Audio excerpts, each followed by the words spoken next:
So, for decades now, if you're trying to measure spiritual success, there's been this one big metric, hasn't there? The conversion. Oh, absolutely. That's the moment everyone points to. Yeah, the raised hand, the signed card, that very visible moment of decision. It gets all the attention, the resources. Yeah. It's the star of the annual report. But that focus creates a real tension, doesn't it? Yeah. For anyone who's actually committed to seeing deep, lasting growth in people. Right. The sources we're looking at today really push back on that entire framework. They ask this pretty profound question. What if the most important part of evangelism isn't actually that big, flashy event we celebrate? Okay. What if it's the long, often invisible journey before that moment, and critically, the whole lifelong process of transformation that's supposed to come after? That really is the core claim we're going to dive into today. This idea that evangelism and discipleship, well, they were never meant to be these separate things, these different programs, maybe with different budgets even. Exactly. They're one continuous thing. One single long arc of grace. So our mission here is to unpack that, give you the tools, maybe even the theological permission to challenge that event-driven model that's been so dominant. And we really have to start with this analogy the sources bring up right away. Mm-hmm. The farmer. Think of yourself, the listener, as a farmer or maybe a gardener. Okay, I like that. A good farmer knows the harvest. That visible outcome everyone celebrates, well, it's totally impossible without months, maybe even years, of unseen work, right? Planting, weeding, watering. All the stuff that happens below the surface. Precisely. If we just obsess over counting the few little sprouts we see popping up, we miss the really essential stuff happening underground. The root development, and, roots are everything for long-term health. Okay, let's unpack that a bit because I think a lot of well-meaning leaders feel genuinely stuck here. They pour massive amounts of time, energy, money into creating the moment, the big campaign, the special event. But then they struggle to track or maybe even prioritize the slow, steady work the Spirit might be doing for months or even years before any decision gets made. It feels like this focus on easily measurable outcomes means we risk missing the meaningful growth altogether. It really begs the question, why are we so focused on that single moment? And historically, when you look back, you see a few powerful forces kind of converging. Like what? Well, first, there's the whole history of revivalism. Think 18th, 19th centuries. That rhetoric naturally emphasizes the dramatic, the instant turning point. Yeah. The spectacular, verifiable change. It's exciting. And that kind of emphasis fits really neatly into modern Western culture, doesn't it? It absolutely does. Right. Our Western individualism loves discrete decisions.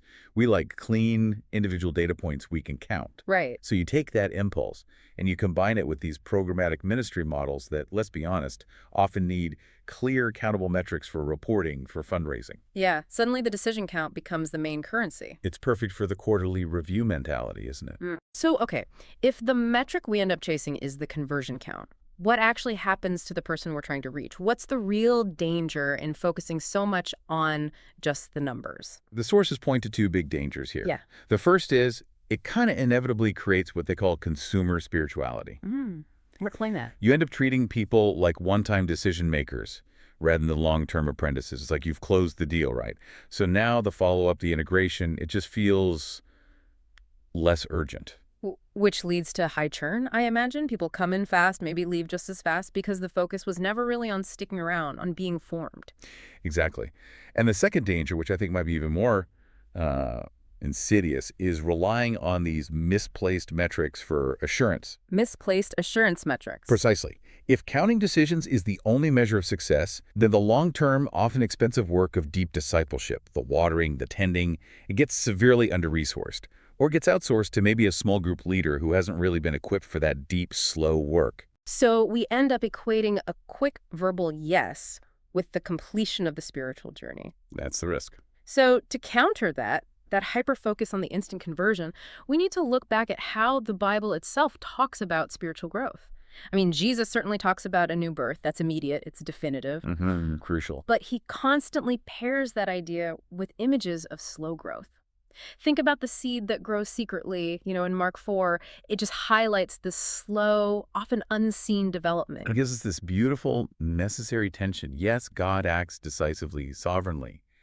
But the process of sanctification, actually becoming more like Christ, That's consistently shown as this continual, gradual, cooperative thing. Right. Paul talks about God beginning a good work and carrying it on to completion. It's an ongoing project, like Philippians 1.6 says. Exactly. It takes time. And the parable of the soils in Matthew 13, that feels like the perfect picture of this long arc, doesn't it? It really is. The planting of the seed, the gospel message, that's vital. But the outcome, it depends entirely on the soil's readiness, on time, on care. A failed conversion, if you want to call it that, maybe isn't a bad seed.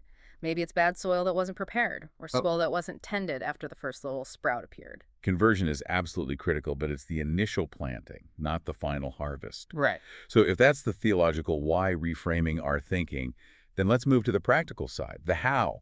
How does our practice and even our understanding of people need to change? And it really starts, I think, with ditching the image of the salesman. Oh, but that image is so appealing. Yeah. You know, the salesman is goal-oriented, gets the signature, closes the deal. Why do you think that metaphor persists even when leaders kind of know deep down it doesn't quite fit? Well, because it offers a sense of control, doesn't it? And those measurable results we talked about. Right. But the salesman model focused on persuasion, on closing the deal. It ultimately fails because it leads to what the sources call transactionalizing grace. Transactionalizing grace. Yeah, it turns faith into this transaction. Like we're just selling a product or cutting a quick deal for, eternal benefits. It prioritizes the visibility of the signature over the deep internal formation that grace actually requires and produces. Or as the farmer. The farmer respects time, honors the soil, and acknowledges the reality that, you just can't force growth. It has its own pace. And when we really adopt a deeper understanding of how people change, we see why a single event just isn't enough. We're complex, layered beings, right? Absolutely. That conversion moment, it might impact our cognitive belief, what we understand, and maybe our volitional commitment, our will, deciding for Christ. And that's huge, no question. But it's really only the start. Yeah, true transformation needs so much more time. It needs time for habit formation, right? Reshaping our core desires through practice, through repetition. It needs a deep social identity shift. Being truly woven into a Christian community that offers warmth, belonging, accountability. Things that take time to build. Exactly. And maybe the hardest part, it requires this emotional and moral reorientation. Really retraining our gut reactions to stress, to trauma, to temptation. And that kind of deep change takes years, not just a few minutes at an event.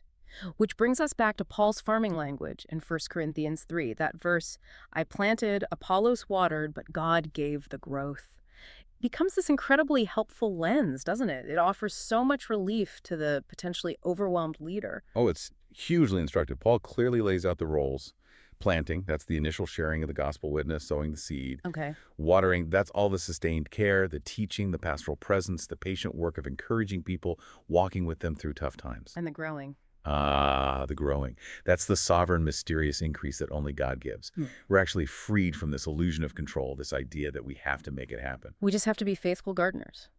That's it. To really see this in action, the sources share this wonderful little narrative illustration they call Anna's quiet becoming. It paints such a clear picture. She's someone who starts attending church, kind of off and on, after a coworker invites her. Right, and the key is the church commits to the watering, to the long arc with her. Anna doesn't have some big crisis moment during a Sunday service. No dramatic conversion story there. Not at all. Instead, it's over 3 years. She goes from just attending to joining a Bible study, then she starts serving on a hospitality team. And crucially, she receives real support from that community when she walks through a really difficult season of grief. And it's through all that. Through all that, her trust, slowly, incrementally, just deepens into this full, settled commitment. Her conversion, as the source describes it, is hardly dramatic. No altar call, no lightning bolt. But her life now, it shows this durable, beautiful fruit, deep compassion, real generosity. She's mentoring others now. Yeah, that story just perfectly shows how the public commitment, the visible harvest, was preceded by years of faithful, often unnoticed, tenacious watering. And that quiet, steady path is probably more typical than we think, especially when a church really commits to patient relational work instead of just aggressive harvesting. Okay, so that leads us straight into the practical applications then. If we really embrace this idea, we're gardeners, not salesmen, what fundamental changes do we need to make in, the very architecture of our ministries? Yeah, this is the challenging part, isn't it? Because changing the metrics It really means changing the budget, changing job descriptions, maybe changing the whole culture. It's a big shift. It is. But leaders have to start designing ministry around rhythms, not just campaigns. That first decision, that moment of planting, we need to start treating that as maybe step one of a 20-step journey, not the glorious endpoint where we get to check the box. So let's focus on the entry point, more on the pathway. Exactly. Yeah. We need structures that invite repeated, deep engagement. Things like really high-quality hospitality, maybe mandatory small groups that are genuinely focused on depth, not just content, and intentional long-term mentoring relationships. And this next point you raised earlier feels absolutely crucial for this long arc thinking. We have to design for failure. We have to anticipate it. Yes, we have to expect relapse and regression. It's normal. If someone makes a commitment and then, drifts away 6 months later, we can't just treat that like an administrative failure, like they get dropped from the list or subtly pushed out. Which happens a lot. It does. Instead, we need really clear, proactive restoration pathways.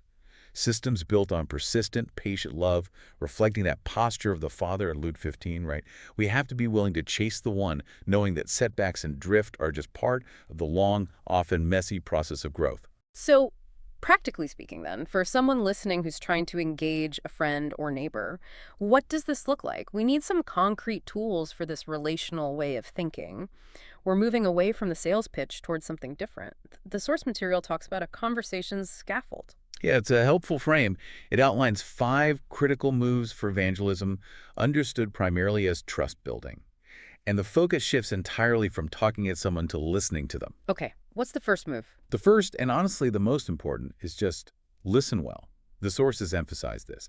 Hours of listening are infinitely more valuable than a few minutes of a perfectly polished gospel presentation. You're trying to understand the soil, right? Uh-huh. What are their actual hopes, their fears, their hurts? So listen first. Once that trust starts to build, what's next? Then the next 2 moves can follow quite naturally. Second is, tell your story briefly. Authentically share what changed for you, not a lecture about what they should change. And third, invite curiosity.